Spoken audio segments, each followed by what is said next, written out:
rather than sitting back on the hole and bludging, as ruckmen tend to do. Kick over the top. Godfrey. Handball to Whelan. He's been smart so far this year, Whelan. Picks it up beautifully. Kick on the lead to Neitz. A little bit long, but Neitz was able to hold Bassett and take a very strong mark in the end.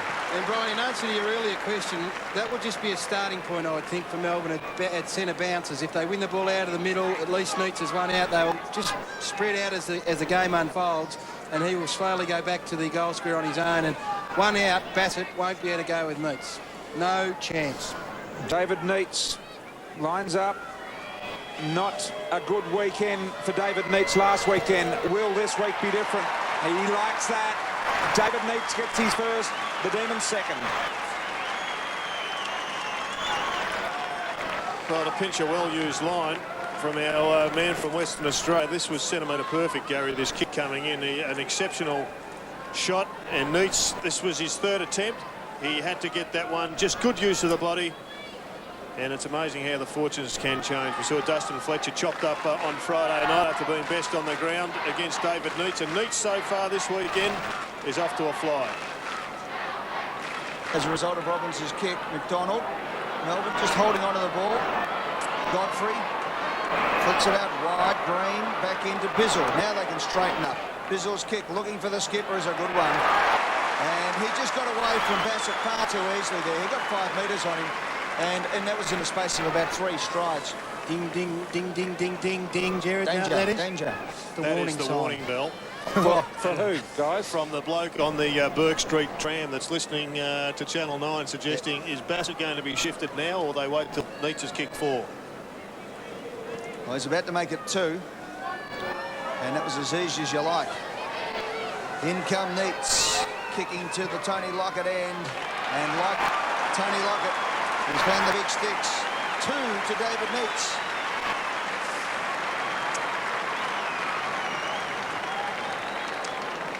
Well, it's not quite as bad as it looks, Gary, because Nathan Brown has missed what should have gone through, and he's had a pretty ordinary year to date with his goal kicking, something he needs to address today, and address it in a hell of a hurry.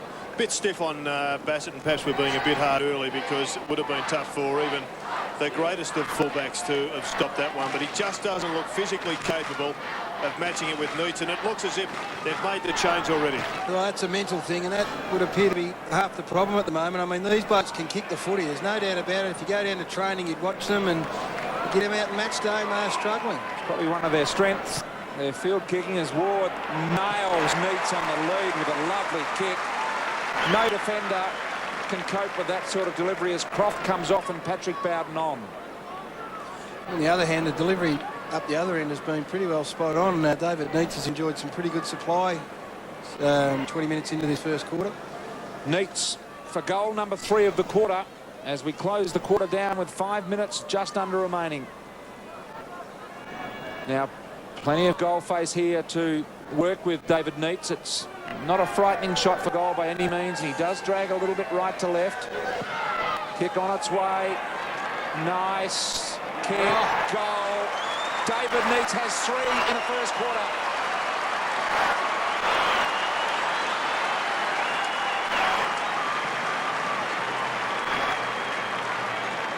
They'll be having nightmares about David Neitz. 7, I think Brian mentioned, or Eddie mentioned. 7-3 last time. And Daniel Ward running forward again, chasing, taking Nathan Brown out of his goal square. Jared set that one up. He's a dangerous player. He just penetrates the midfield. He cuts your midfield apart, and if he can, he's a good disposal, as we just saw. And David Neitz on the end. He's happy, the big fella. Neitz doing the ruck work. Neitz got the tap. Johnson got it out. Green, Heffernan fumbled. Green comes back a second time. Good play on the big arc. Left foot kick. Neitz, 2 grabs. Umpires paid it. Oh, what a first quarter for this bloke, the Coleman medalist.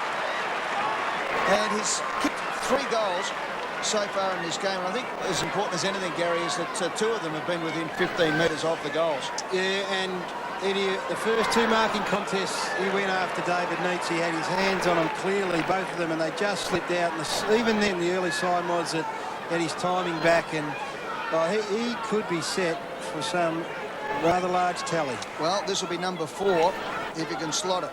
As you can see, not the most difficult assignment he'll ever face as a full forward. The skipper comes in. 1 goal last week, 4 goals before quarter time this week.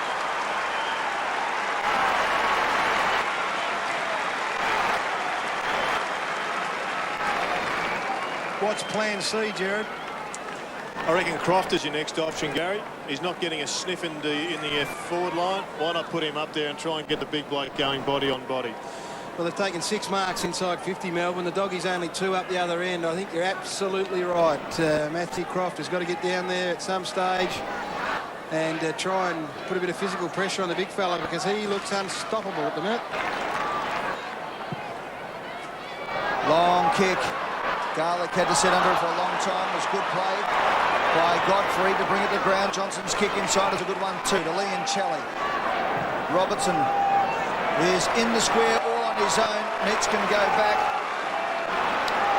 And Neitz, who likes this end, so much so that he kicked 4 goals in the first quarter. 6th mark coming up. Well, he'd like to get one, Neitzy, here after missing out in the second quarter when your team's kicked 12. With a full forward and a Coleman medalist, you like to get amongst them. So he had a great first quarter. Big kick this one. Kicked 7 last start against the Bulldogs. Has kicked 4 to this end. Make that 5 to the skipper, David Neitz.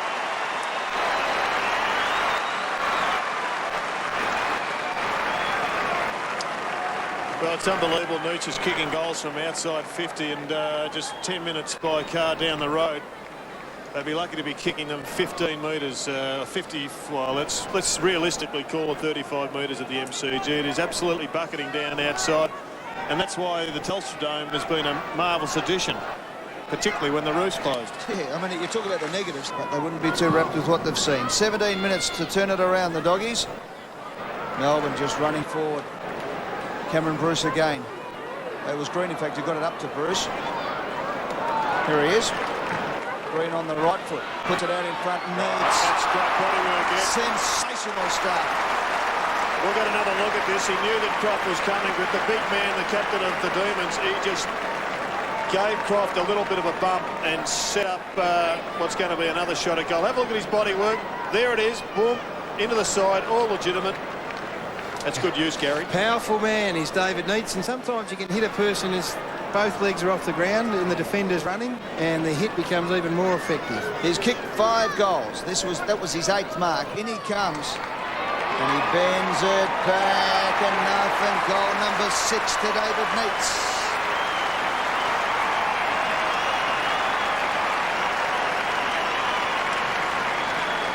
Well, Ed, I think Fred Fanning will probably, his record will stay intact, but he could still threaten 10 goals, the big fellow. Just have a look at that again. You'll see that at the moment that Neitz made impact with Croft, he had both legs off the ground, and that makes him a much easier proposition to bowl over. That is just a matter of timing sometimes, and that was perfect timing as much as being brute power. Regoni. Happy return to senior football. That's a lovely kick straight down the throat of Robertson. 10th mark for Robbo as well. He's had a great day. Here's Heffernan, steps his opponent with consummate ease and then hits the skipper on the chest. Stick with him, Gary. He's a quality player. Yep.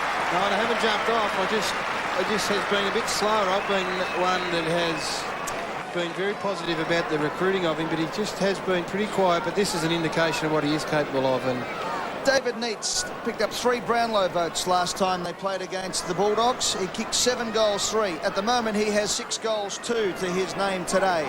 From 45 metres out directly in front, the skipper comes in and shows why he's the Coleman medalist with goal number 7.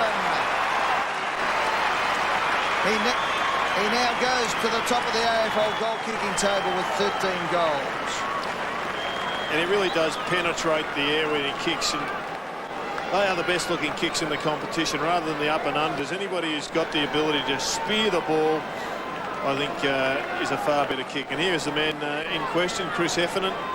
Very, very deliberate pass. And he was on the way off, but after that possession, Neil down at 30, just let him run out the quarter for a bit of confidence.